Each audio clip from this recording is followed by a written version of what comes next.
Okay, so let's begin. Thank you so much for joining in, everybody.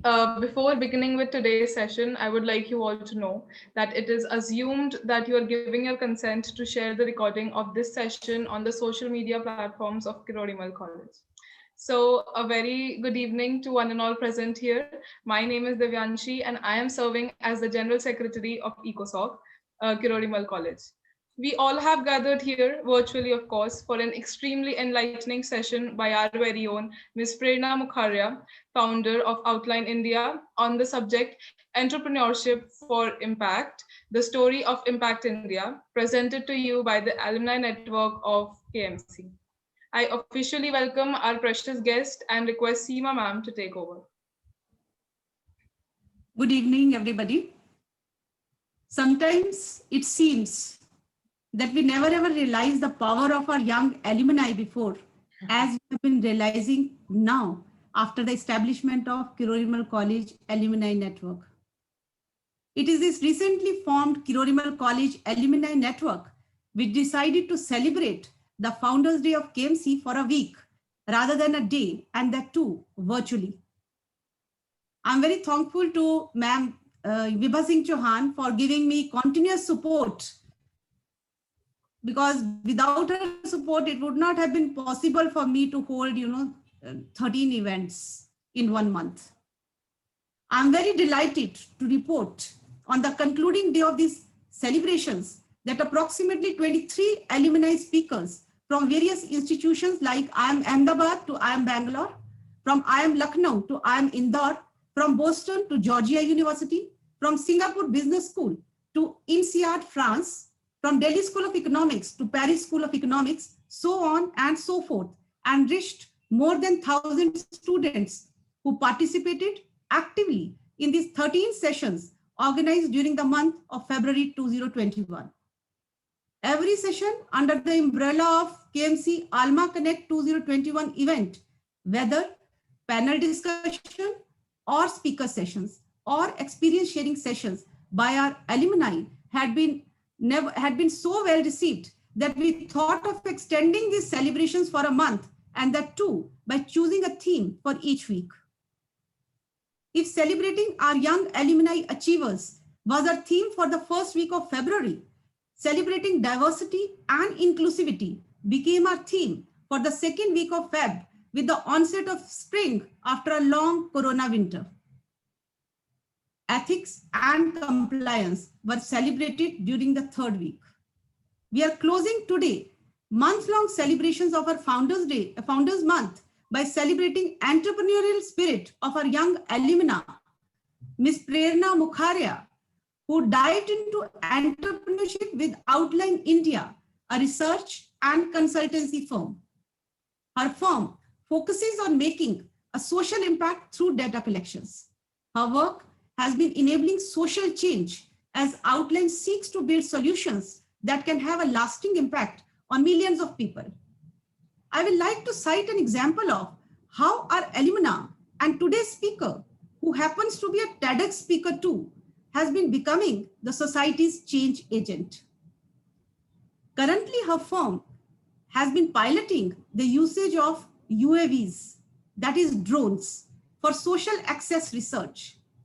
Friends, you must have heard of the use of drones in military operations, but its application in peacetime, and that too in social sector research like education, health, sanitation, hygiene, etc., to make data analysis more evidence-based and to aid public policy making and monitoring is something unique. This initiative is having the potential to disrupt the status quo and transform our world. How right is Bill Drayton when he says that, to quote, social entrepreneurs are not content just to give a fish or teach how to fish. They will not rest until they have revolutionized the fishing industry, to unquote. Same seems to be hold true for Prerna too. Looking at accomplishments of our alumna from KMC to CPR, from Boston to Oxford University, and list of awards from Forbes to Fortune, from India Today to Dell, one thing is sure, that many more awards are in making for you, Prerna. Your dedication and hard work have left everyone at KMC in utter amazement. The efforts you have put in to deliver high quality data through your social enterprise is commendable and indeed a prerna that is inspiration in itself for all your juniors. I take this moment to convey my heartiest wishes and best of luck to you. May you continue the same for every single day for the rest of your career. Let me use this platform to reiterate my words once again. I want to remind all of you that as an organization, Kirorimal College very well understands that alumni are the reflection of our past. They represent our present and act as a link to our future. We look upon our alumni as brand ambassadors. We desire for cultivating a strong and a positive relationship with our alumni who can benefit their alma mater socially, academically, and professionally with their wealth of knowledge and skills. The time has come when they have to give back to their alma mater as a sign of their gratitude. It can be through mentoring, career guidance, internships, and placement opportunities for their fellow alumni or young juniors at KMC. We intend to leverage the alumni community and want to create a win-win situation for both our reputed Kirorimal College and our very own alumni. With these words, I extend a very warm welcome to Ms. Prerna Mukharia on this knowledge sharing platform. Now I request our principal madam to welcome our eminent alumna. Thank you very much, Dr. Seema Joshi and Divyanshi, I think, who's here for the first time today. I am indeed extremely happy and delighted to be here today because today is the day when we are closing down our month-long interaction with our alumni. And when we started on just on the eve of the Founders' Day, which is the last day of January, the 31st of January, we started, of course, with a lot of hope. And because we already had a group of very, very active, very young alumni with us. And we could make out, even at that time, that they would be able to lead the college and this series of discussions in some very positive direction. And as we have worked on, I don't remember वो शेर एक है, मुझे पूरा तो याद नहीं है, पूरी तरह हमें शायद फिट भी नहीं करता है क्योंकि हम कभी अकेले नहीं चले, बट वो कुछ ऐसा ही कहता है कि हम तो अकेले चले थे, रास्ते में लोग मिलते गए, कारवां बनता गया. So it is this process of collecting and traveling together, I think, which this series has been able to initiate. And we have great hopes from it.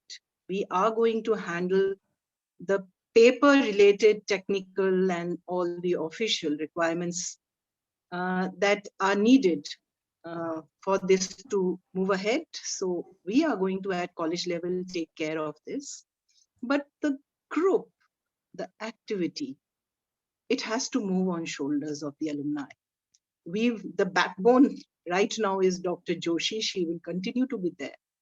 And the alumni are the ones who will be free to move it to meaningful directions. It's important, like she said, that we interact with our alumni, and believe me, from very, very routine minor things to major decisions, many of us have often felt that if we would have had some kind of advice from our very worthy alumni, we would have resolved many things much more smoothly, whether it is some environmental something for environmental impact we have to do in college, whether it is even installing the solar panel, STP, or whether it is organizing a program for slow learners, advanced learners, etc., visually impaired. Right now, we are having a certificate course on disability studies, the first in Karurimal College, and probably the first course in, I will not say the country or whatever, the whole, which is fully simultaneously being relayed in sign language as well. And we wanted this really to go as a statement of what Karurimal College actually represents.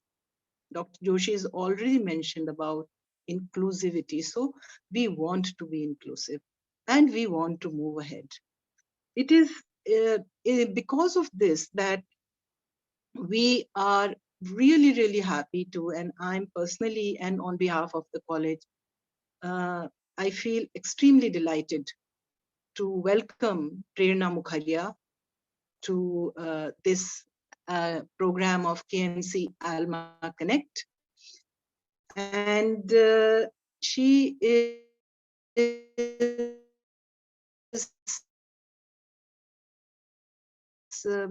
awarded, has received.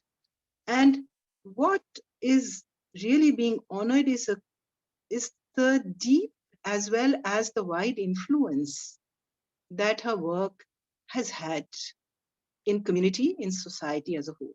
It's extremely important that when we get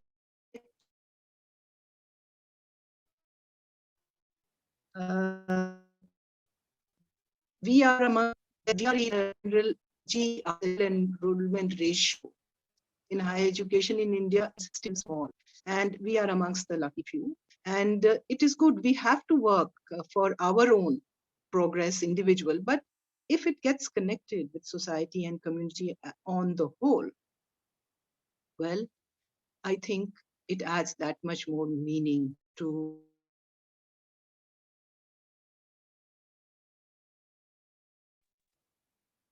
whatever education has given you, you give it back to education and the community, because higher education in India still remains largely one with the social. So Prerna, with her work on entrepreneurship, her founding of her group Outline India, is well on her way to being actually a celebrity. And I wish her really all the best, because I'm sure her work is going to have very serious, deep impact on the way we look and plan for community and society. And as I was just having a chat with her, it's very, very befitting that she's talking today to us. She is the senior most alumni we have had this month.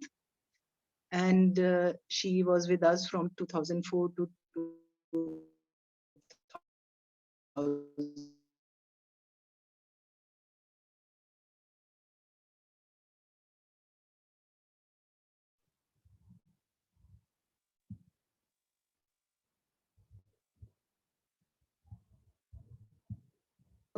A little initiative at Karurimal College, which I may have mentioned earlier, but I do want to mention it today, which is the establishment of a center for innovation, Center for Innovation and Social Enterprise.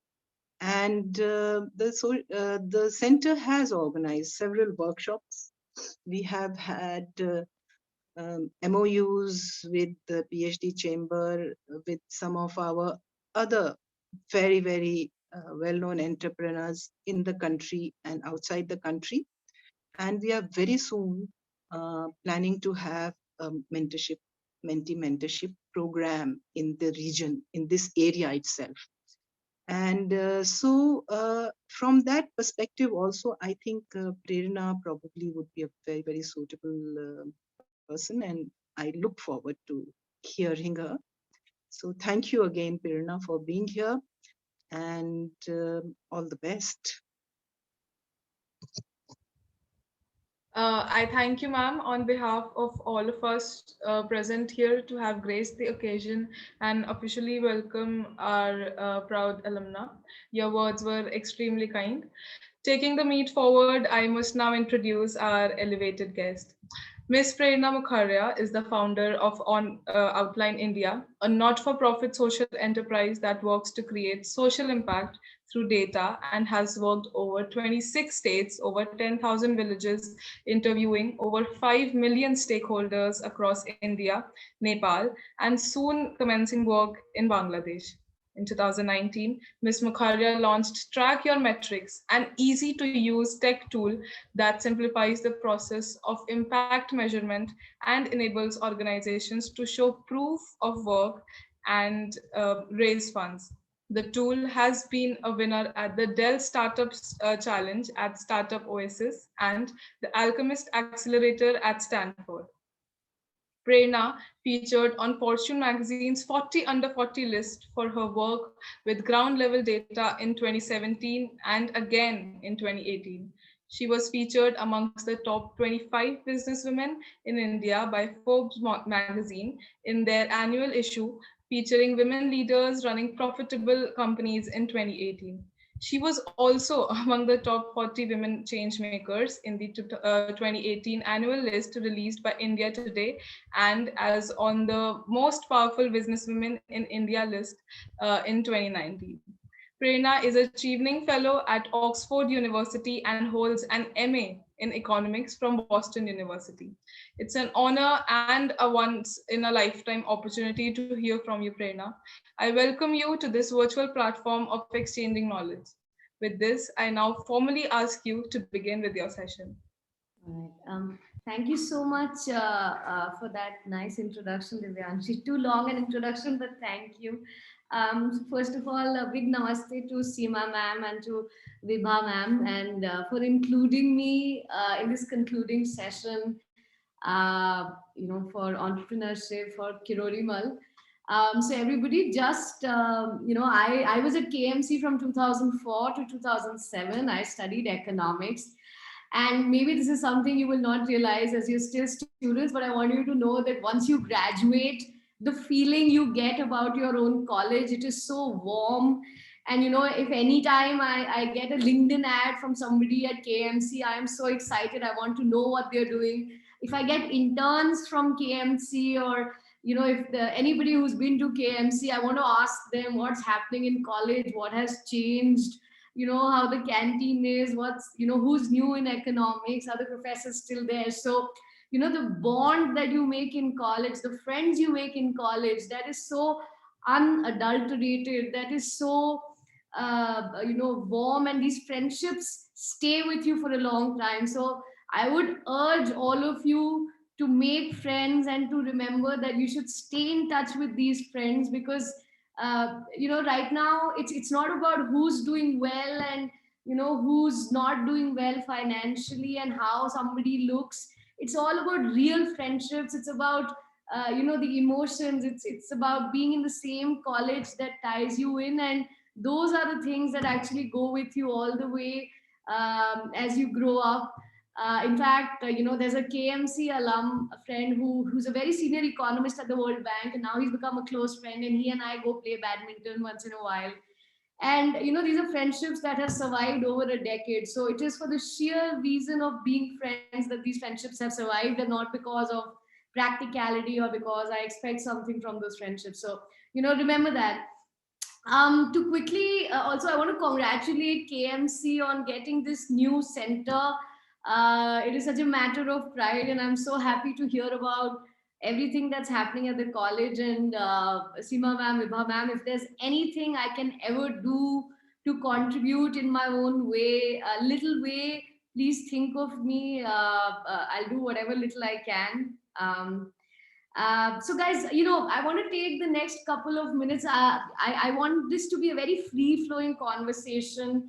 I don't want you to think that I've called you in on a Sunday to give you gyan, but if even 5 of you leave this conversation having learned, or if you remember even 2 things I say today that perhaps help you in your individual journeys, of whatever it is that you may want to do with your lives. I think that will be a half an hour well spent for all of us, for all the effort that Seema ma'am has put in and Divyanshi's put in.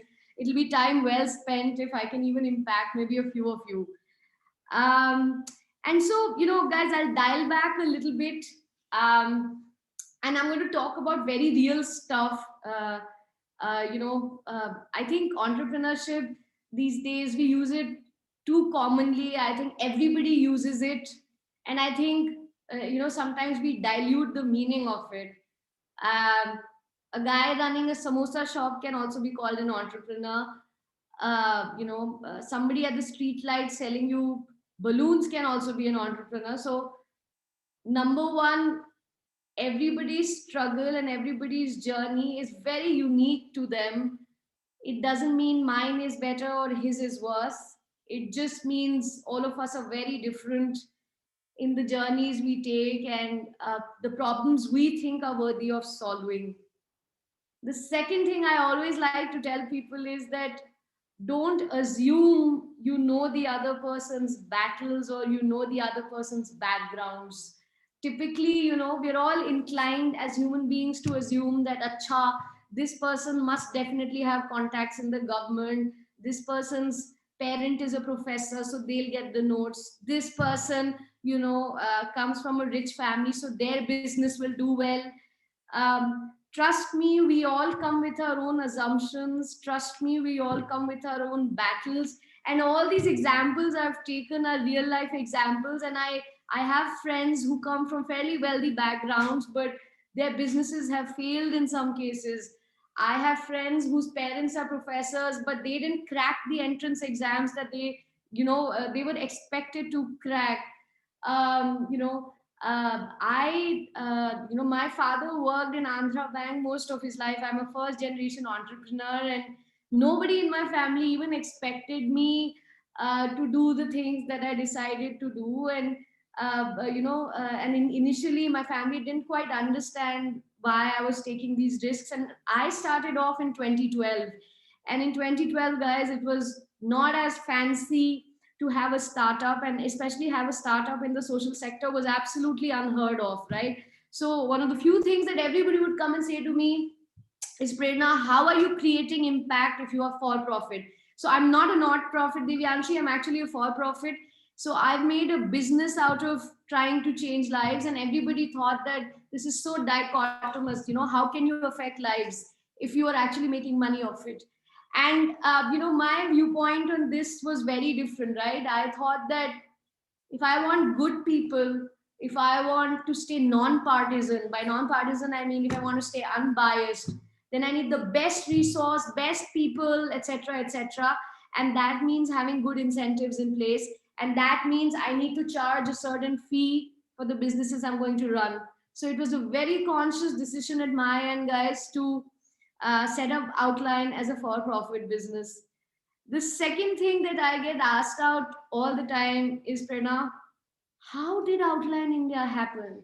You know, and I say a few answers to different people, but I think the crux of it is, and something I want all of you to understand is that, guys, um, setting up a business is tough.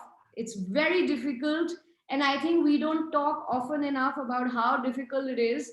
We read a lot of news stories. We always read about the accolades. We always see the applause. We also always see the social media mentions, but I don't think we talk often enough about the struggles.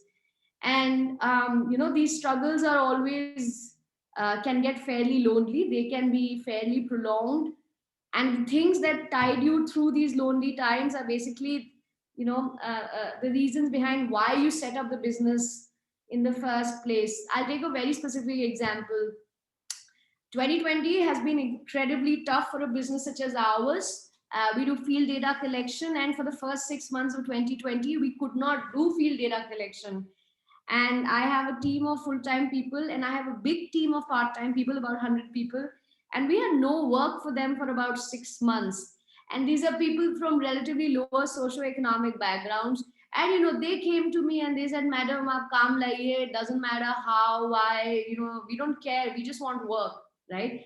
And I remember going through weeks of struggle and trying to figure out, what is it I can do to get work, because in लोगों के घर चलते हैं हमारे काम से, right? So there's a lot of social responsibility, there's a lot of moral responsibility that rests on my shoulders to ensure that there is enough work at all points for my staff.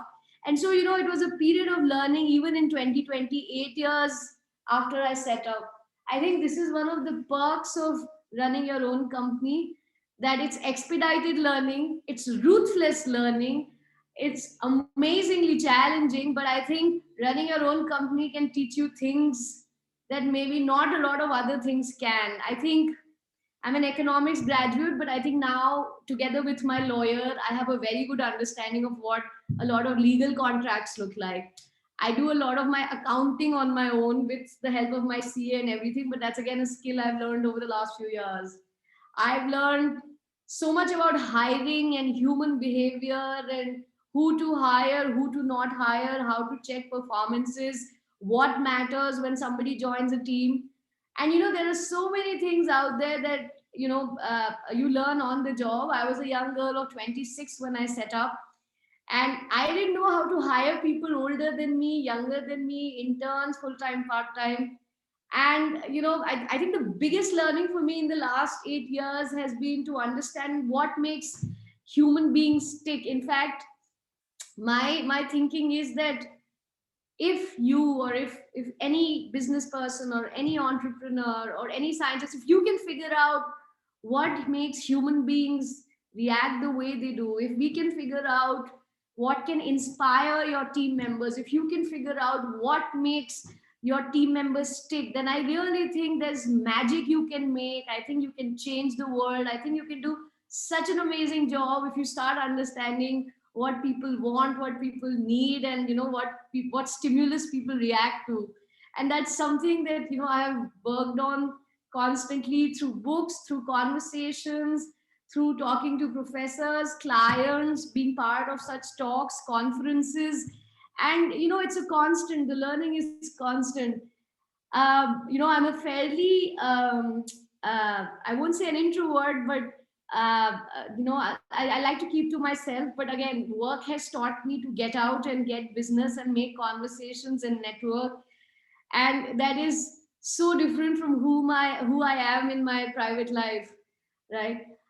So this is something that takes me back to point zero, right? That when you set up your company, or when you set up on this path to create, construct, or start a new organization, there will be so many new elements that nobody can warn you about. Even if you tomorrow, for instance, Nikunj from this conversation, if Nikunj was to set up a company tomorrow, and a simpler company such as mine, it would be challenges that he will face that are very different from mine. And so on those very difficult days, when, let's say, your payments have not come in, but you've still got to push out salaries, you have a field mission running, but then the flights get cancelled, and at 11 p.m. you have to figure out how your female colleagues have to get home, right? There are a lot of things that these business books will not teach you, but there's a lot of decisions you will have to make on the fly, and you'll have to make sure that those are good decisions, because there's a lot on the line, right? So something I tell my team that, whenever we are problem solving, and we are problem solving on a daily basis, if you hit a roadblock, find someone else to help you problem solve. And the reason I say that is, two brains is always better than one, right? So if you have two people problem solving, you probably hit a solution faster than maybe one person working at it. And always come chat about it with your colleagues. And when they're nervous around me, or if they're worried that I'll be upset, and my reaction to this is, right, that when I screw up, the scale of that screw up will impact so many of us. So don't worry, if you screw up, please come chat with me about it. Anyway, guys, so I'm going to quickly also give you a quick summary of what it is I do and how I really started off. So Outline India, guys, in very simple English, is a data collection organization meant for the social sector. And by that I mean that, let's say the government is running a social program. Let's say it's running Beti Bachao Beti Padhao, or let's say it's running the Swachhta Bharat mission. Now, how does the government know if the program is on the right track? How does it know if it's really creating the behavioral change it's needed to create, to get people to use those washrooms? Let's say because of Beti Padhao, Beti Bachao, Beti Padhao, we see so many more enrollments in school, but our girls really going to school and really learning. So we are that team, we are that organization that will make up research questions, try and understand the problem at hand, build a whole research design around it, deploy people on the ground, collect data around it, um, figure out what's happening, whether there's any impact, whether it's adverse impact or good impact, and then present these findings in a very actionable way. So our research, guys, is not research that lies dormant in reports. We do what's called actionable research, or research that leads to actual decision making based on data. What this really means is that uh, social programs have closed if we said they are not working, or certain missions were scaled up because we said, wow, this is a great model, it can be scaled up to other districts or states, right? So whether it's think tanks, whether it's government bodies, whether it's not for profits, whether it's universities or academics, we help them understand whether their social program or policy will work. If it will work, what's the best way to run that social policy? If they want to track the impact it's creating, we help them measure, track, monitor that impact. And let's say they've closed off a program, uh, and they want to understand why that program failed. They will again need somebody like us to figure out what really happened. And guys, I'm repeatedly saying that I deploy people on the ground, field missions, collect data on the ground. And that's because, there's one fact that all of us forget so often. If you get into numbers, guys, more than half the human population is still not online, and a lot of those people who are offline still reside in India, right? Numbers suggest that about 60% of Indians are online, but that's also very tricky. So let's say about 40% of Indians are still offline. That's about 500 million Indians. That's a huge, huge number. And it's fair to say that these 500 million people actually represent, the more vulnerable people. And a lot of government schemes and policies and social programs are meant for this superset of India. This is not a subset, guys. This is a superset.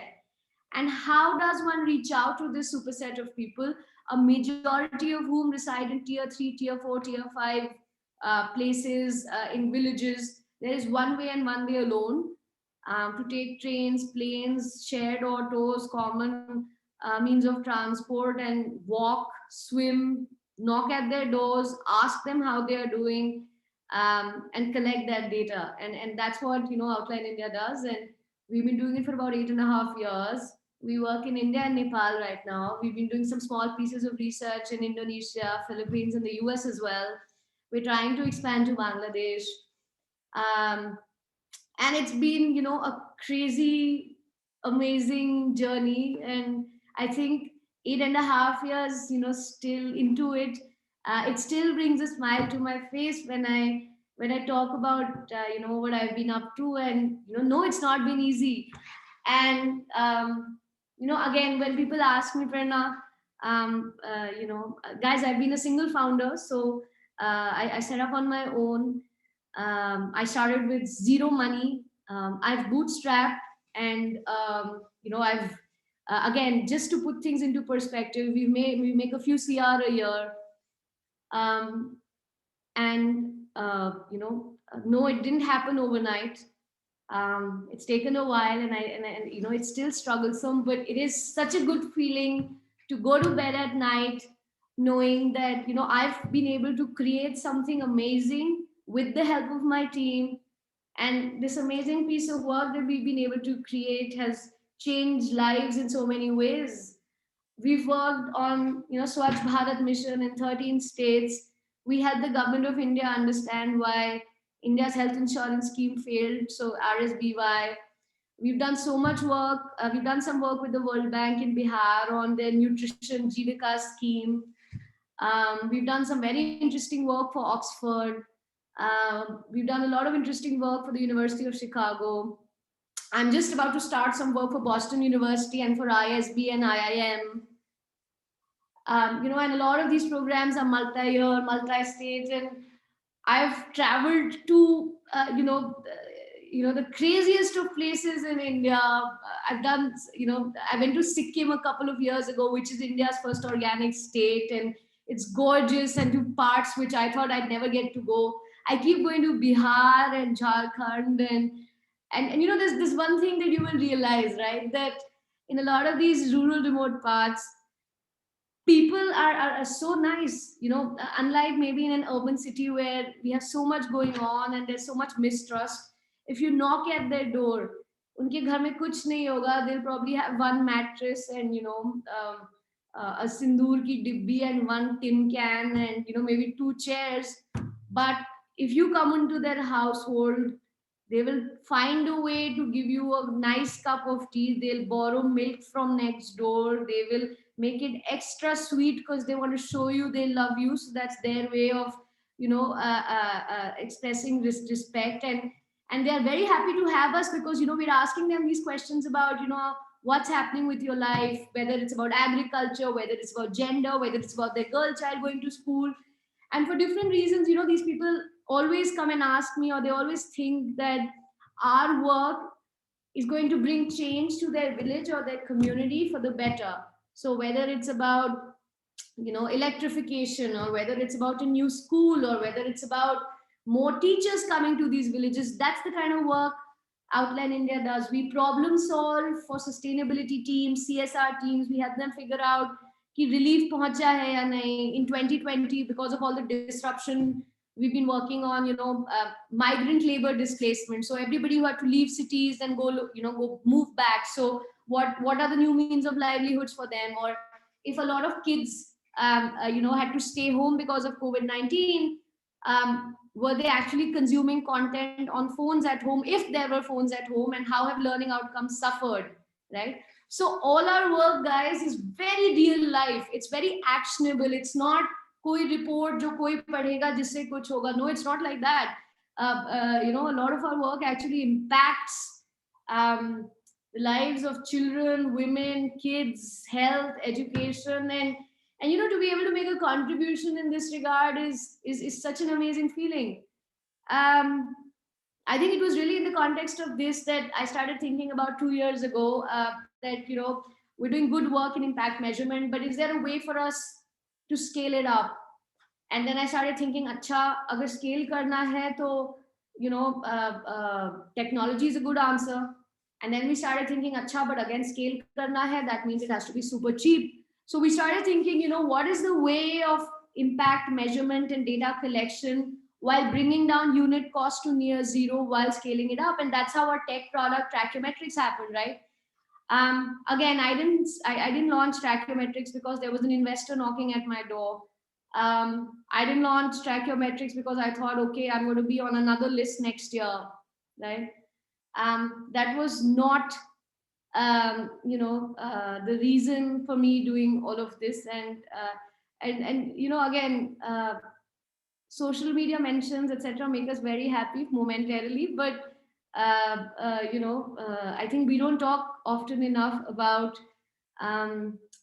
why starting off for the right reasons is so important.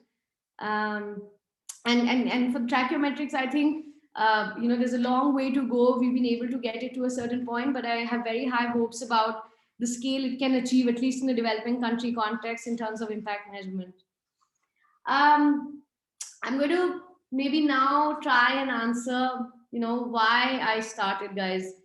And again, I want to tell all 50 students here that it's okay to be confused, right? If you don't know what you want to do when you graduate, it's okay. It's okay to not know. When I graduated from KMC, guys, I wanted to be a journalist. I wanted to write about economics. So actually I worked with a magazine, and the same magazine that now, I mean, those same guys now run Comic Con in India. So anyway, and then I'm like, acha, maybe I should study further. So then I went to Boston University and did my master's. And when I graduated, I was still confused. I didn't know what to do. And I thought, okay, I definitely don't want to do a PhD yet because I didn't have a good research subject in mind. And I didn't want to do a corporate job. And I graduated from BU, guys, in 2009. That was the peak of the financial crisis, right? And I was a poor Indian student, right? I didn't have too much money. I had to find something to do.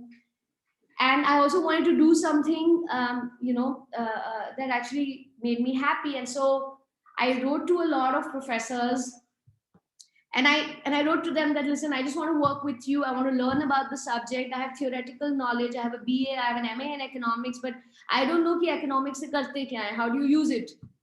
And so I wrote to professors at BU, Harvard, and MIT. And a professor, you won't believe this, but Geeta Gopinath gave me a job. And she's the IMF chief now. But she didn't have funding to fund my RA position. This is a real life story. So I got into her office and she said, Prerna, you can start next week, but I don't have funding just yet. So you'll have to work for free for 6 weeks. And guys, I didn't have the money to support myself for 6 weeks. So I said no to Geeta Gopinath. And then I had heard back from another professor at Harvard, and he had funding for me. And I said, sure, I'm your RA. So I was an RA for him for the next year, right? And I had also applied to another job at MIT. And this professor said, Prerna, you want to work with me? I said, sure. I said, but I'm also working for a professor at Harvard. So he said, Prerna, you can't draw salaries from 2 universities because of my student visa rules. So I said, you know what? I'm going to work for free for you. Right?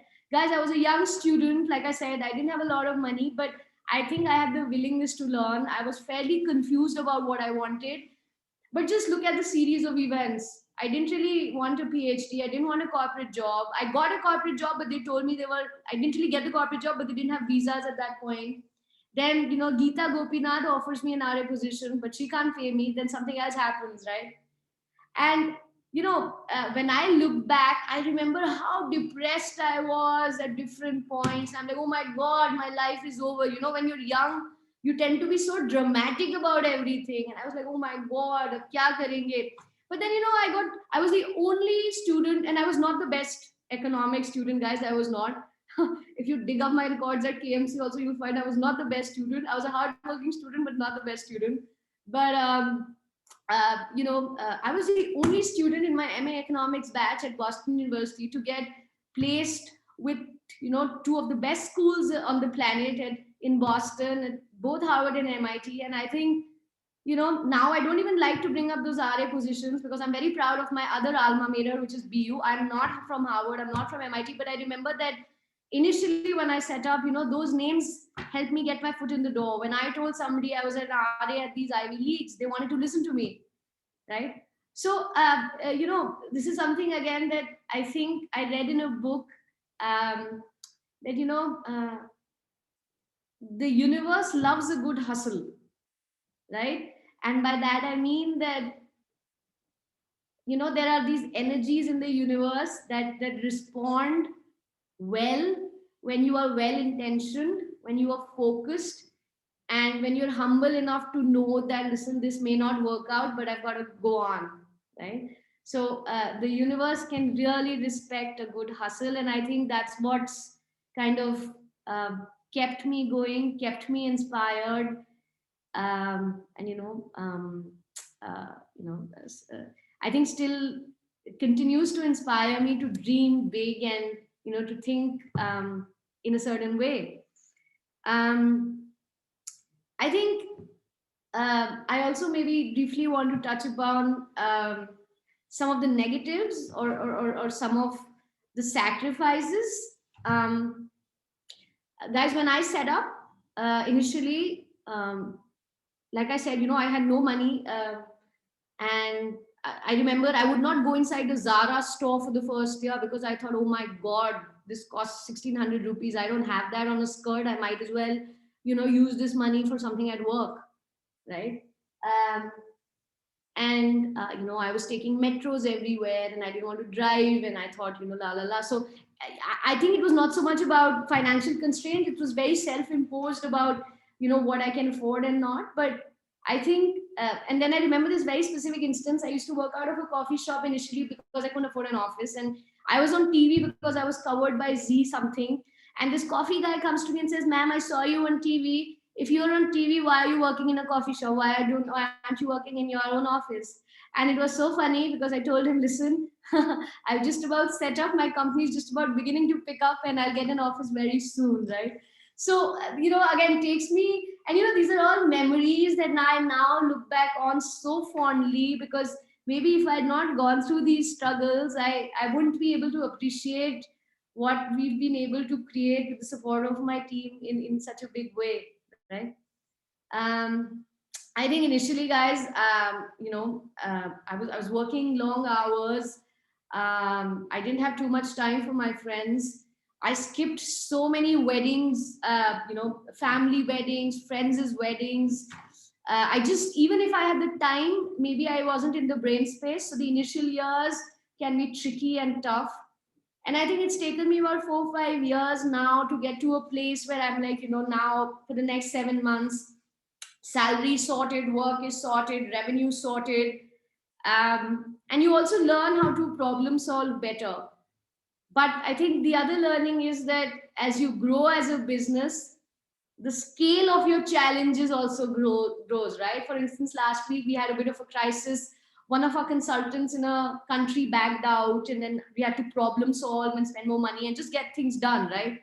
So what's at stake, whether it's your reputation, whether it's your company's brand, whether it's your name, the stakes are higher and higher as you grow, right? But there's also, a lot of good that comes from, running your business.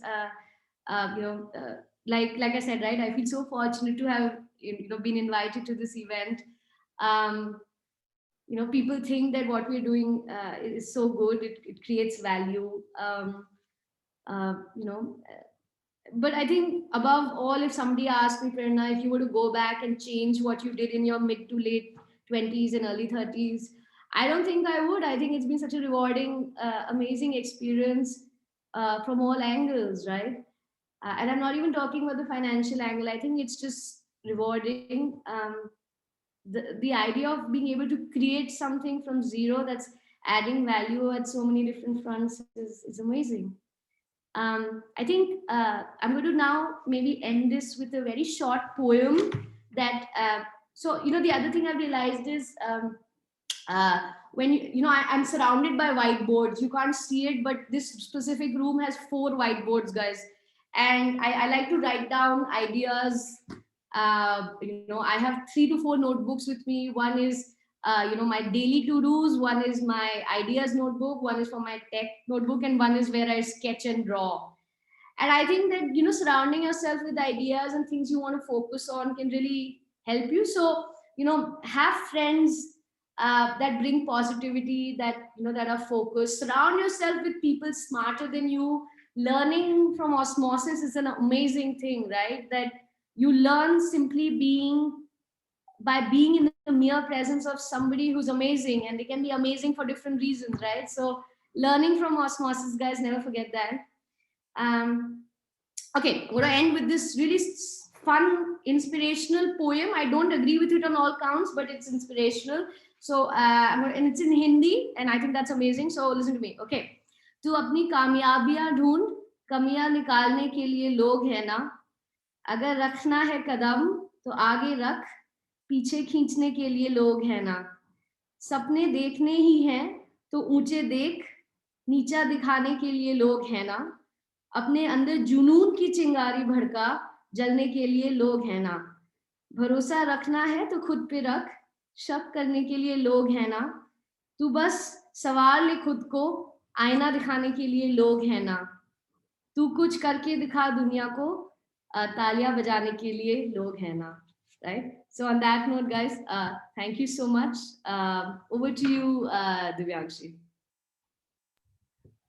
That was an amazing piece of poetry, I must say. We are really clapping. A huge round of applause to you.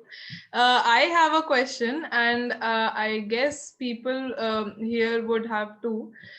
So my question is, people's views and needs keep changing constantly, right? The results of one survey done in an area might not hold true after a few months or maybe a year. How often do you conduct such surveys, in the same area to keep the survey consistent with, the changing needs of the people?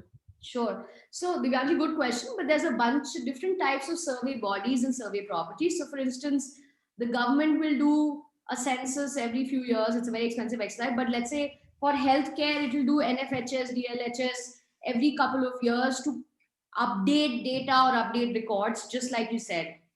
But other than that, let's say when we are going in for these more structured social programs or surveys, there's a life cycle of the intervention. So let's say, it's a 3-year program, or they are going to run this workshop with these village communities for 3 years. So we'll go in on day 0 before they've started, which is called a baseline. Then we'll go in 18 months later, which is the mid time of the life cycle of the project, 18 months. And then we'll go when the project ends and again collect data. So it helps us measure the delta. So from day 0 to day final, how have things changed? In a lot of cases, these funders or donors or CSR bodies might launch a similar program for a similar duration in another location, and that's the intent, right? That you measure the growth or how the program has evolved during its life cycle and figure out how sustainable it is. Okay. So the floor is open for question, guys. Anybody who has any questions can either unmute themselves and or write in the chat box, whatever suits. So hi Prerna, I just looked it up. You're from Arkipuram. That's I'm cool. sorry? Are you from Arkipuram as well? Yes, I am. Are Yeah. you too? High five. High five. So who was your favorite teacher? I think you were in KG when I was in RKP, so I don't know. No, I think I skipped KG because that wasn't meant for me. Okay, go for it. So who was your favorite teacher in Arkipuram? Oh my God, names that I remember. Vasisi didn't like me. I don't know if she's still there. She is. She is. She once punished me, but yeah. So yeah, I mean that's cool to know someone from Arkipuram as well. And I mean, moving on to the questions, I have a lot of them, so please don't mind. So you started off by saying that Outline India, it collects data for the social sector, right? And it's a for-profit motive. So you essentially have to collaborate with the government in order to generate revenue. Correct me if I'm wrong. No, so see, I mean, the programs and policies can be either from the government or from a private entity either. We are just there to measure. So rather, we think of us as a social auditor. We are there to measure impact. We're not a financial auditor, we are a social auditor. And then the audit can be of a program that's being run by, I don't know, H&M Foundation. We've actually done work for H&M Foundation. Or it can be for, like I said, Swachh Bharat Mission. Swachh Bharat Mission was Government of India's flagship scheme, and H&M does its own set of social value creation on the ground for different reasons. Okay, so let's take Swachh Bharat, the Swachh Bharat case for this example. So for Swachh Bharat, obviously the government approached your organization, right? So there has to be a certain degree of trust between your organization as well as the government, because gaining any sort of financial credibility from the government, it's not easy. Because I remember I was working on this program with ISRO to develop an algorithm for the military. And we went to the DRDO. I'm still in touch with Dr. Ranjana. She's the head of technology at DRDO. And that algorithm wasn't passed at all. She said, you're a private entity and we can't trust you. So how do you bypass that cycle of mistrust? How do you tell the government, no, you can trust me and I need your financial help? I think good question, Nishkarsh. I think I might have played this well. I never went directly to the government. Never ever. The government funds a lot of not-for-profits, and all the not-for-profits are my clients. So that was a loophole, right? So I just need to think about the loophole. It's just, see, for them to award a 20 crore contract to one entity, which is relatively new, can be very tricky.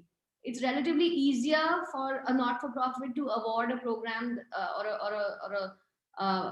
a project that's 40 lakhs is much easier, right? So if you break down the entire exercise into smaller pieces, then bringing in or onboarding parties can be relatively easier. You understand? Yeah. So, okay, so next you talked about, you guys are mapping places where where broadband penetration is lacking and students don't have access to the internet.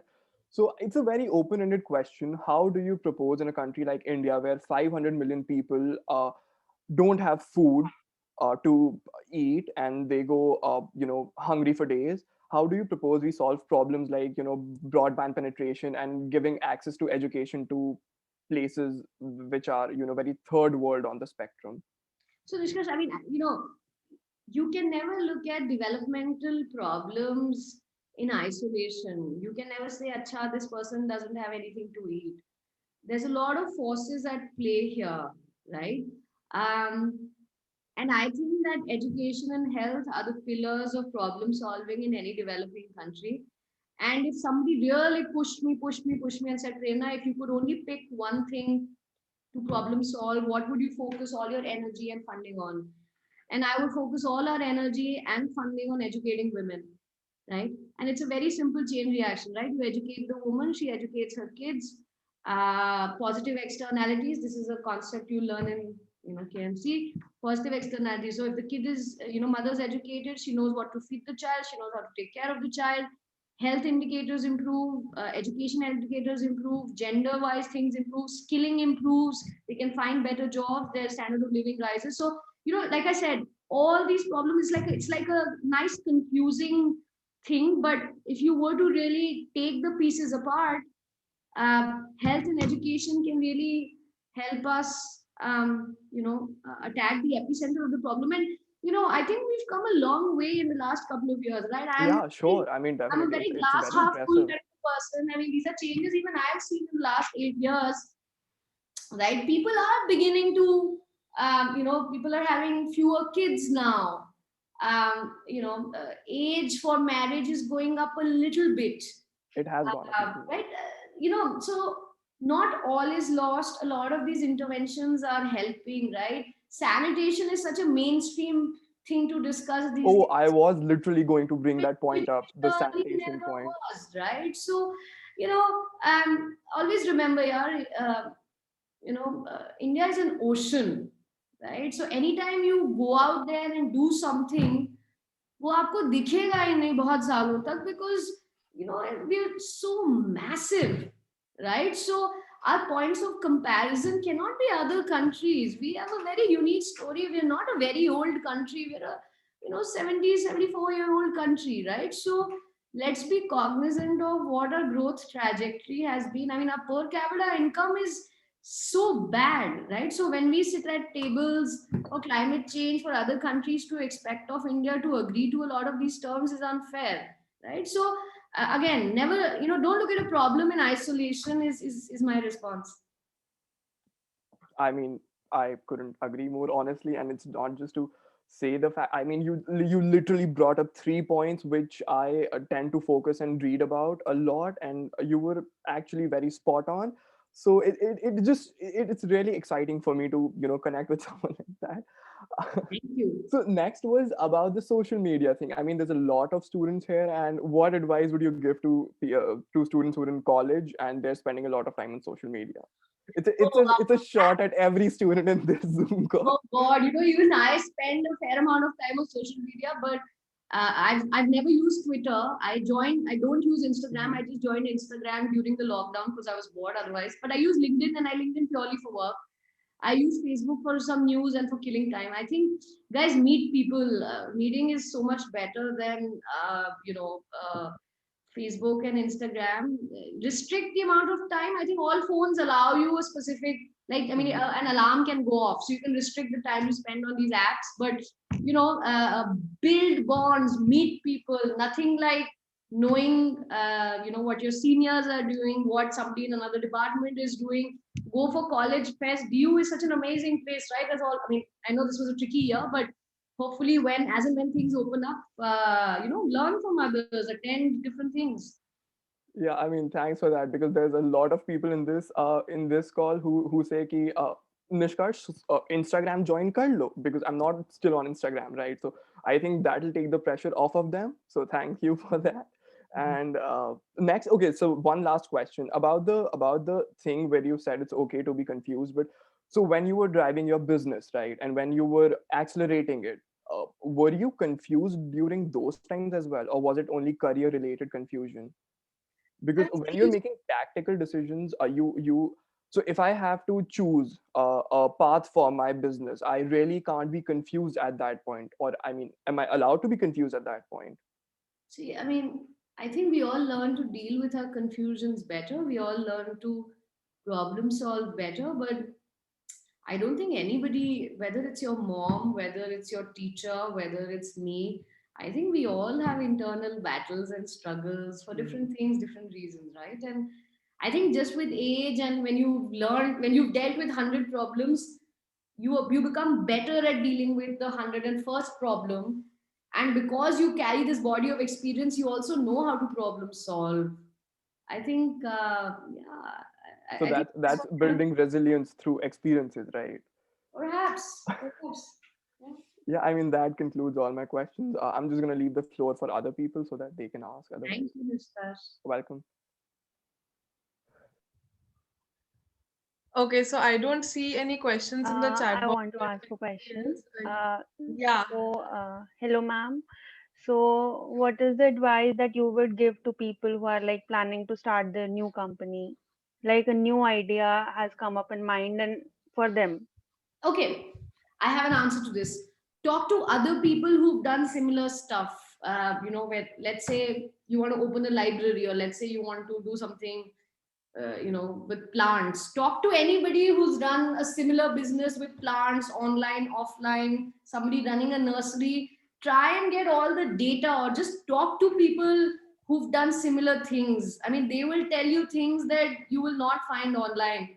So, and you'll be surprised at how helpful people can be. Drop them a message on LinkedIn, send them a cold email.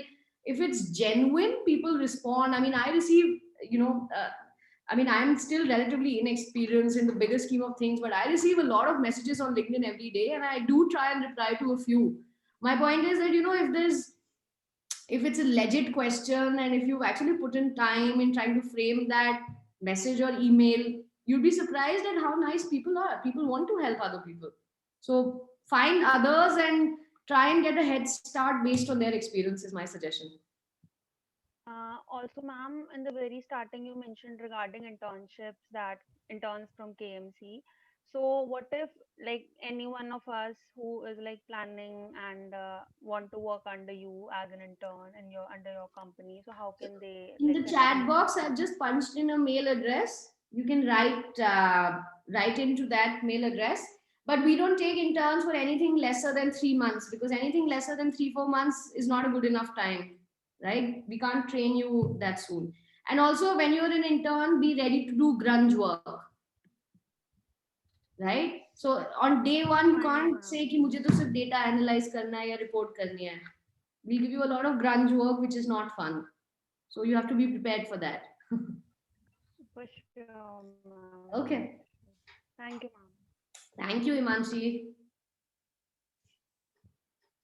Anybody else would like to ask any question, guys? We'll just wait for a moment if anybody is typing a question in the chat box, and then we'll proceed then.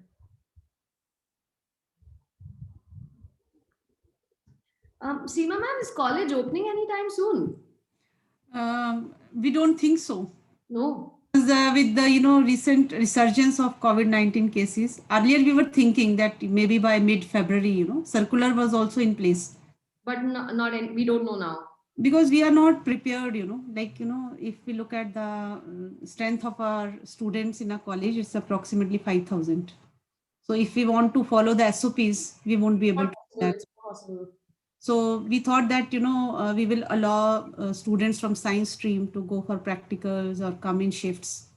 So the entire plan has to be ready, which is not. Do you think maybe this will go on until June, July? We don't know. Yeah, till April, definitely will go on, because now, from 14th of March, we are having first semester examination. But exams are in a hall, or that's also remote? I don't know. Remote, open book exams. Oh, DU is doing open book. Yeah, Oh, I didn't know that. Oh, yeah. From June, July, we did it. oh, I didn't know that. Yeah, Wow. yeah. For last semester we had open book exam. This in the month of March we'll be having it for the second time for first semester. Wow. And maybe in the month of April once again we are, because there are two semesters which are going on simultaneously right now. We are like I am teaching fifth semester as well as sixth semester. Right. And because of COVID, there is some delay in declaration of results also. But I think DU has done a good job Ah. in managing all this. Can't imagine that Yeah. it all happened remotely. I cannot imagine. We have been evaluating, answer scripts online. I don't know how. Yeah. Oh, since it is open book exam, but like if you look at quality assurance, definitely will have to be done over a period of time. But the thing is, we have managed the situation well. If we look at the reports which were there from World Bank, I think India is in a very good position, keeping all those, since you are also working in education sector.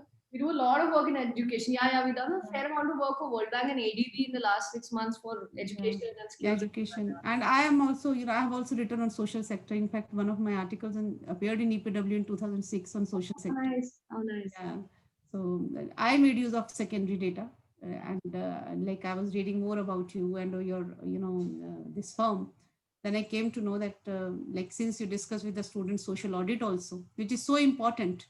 And I think India has been trying during this We're period. doing okay. We're making progress. That's my point. Yeah. That's what matters. We're trying. And, if we compare our position with other developing countries, I think we are having a lot of e-content available with us. Yes, connectivity is the issue. That's a big problem, because and one phone at home and multiple kids and all of that. And then continuous power supply is also not there. Yep. So these are some of the issues, but I think our children, at least in Central University of Delhi, it has been going on fine. State universities are facing issues. I think Shiv Charan wants to ask some, question. Yes, first semester. Economics. I to ask that when we are there something so You are not audible, Shiv Charan. Shiv, do you want to type the question? okay. My suggestion would be either type the question or turn off your video and then speak, then it might work. Yeah. So am I audible now? Yeah, now you are. Yeah, better.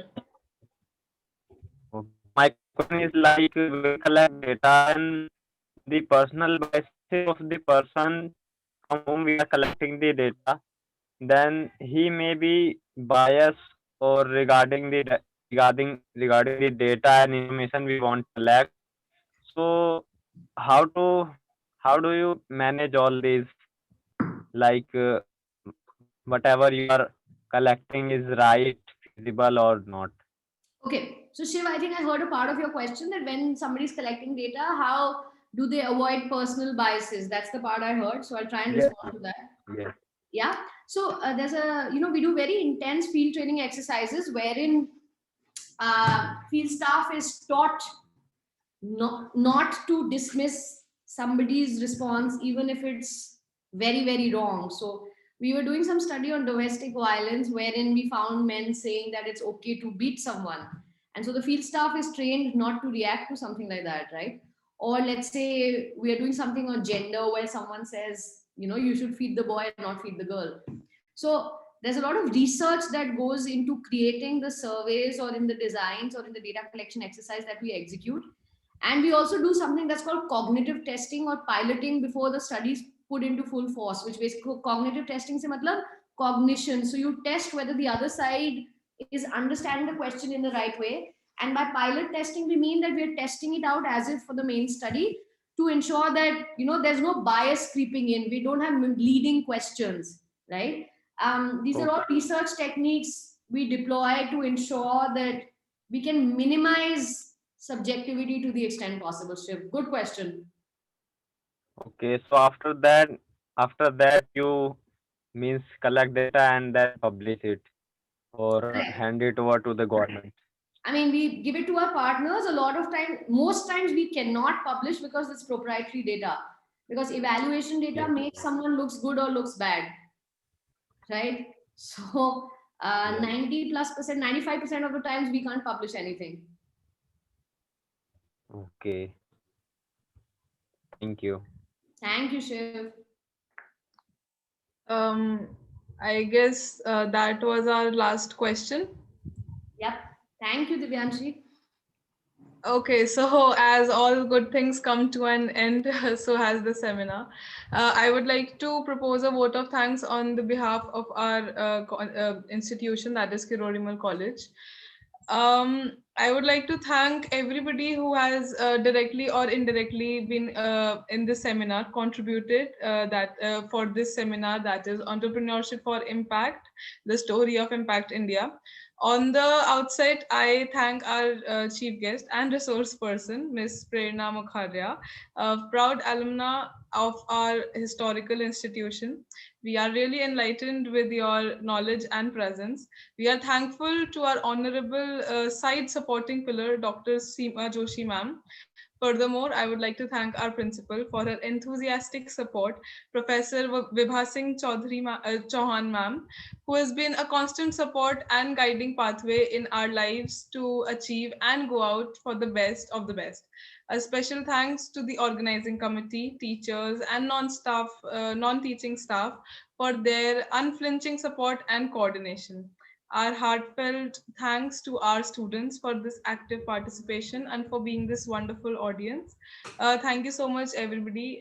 We thank you. And with this, I would like to end this session. Thank you so much. Thank you so much. Thank you for having me, guys. Have a great Sunday. Bye. Bye. Thank you so much, Prerna. Bye, ma'am. Bye. Once face-to-face teaching starts, face-to-face sessions will be there. We will definitely invite you for, Absolutely, ma'am. Kabhi, please call me. Yeah, so we'll be in touch. Thank you so much. Thank you, ma'am. Bye-bye. Bye. Thanks, Devanshi. Okay, bye-bye.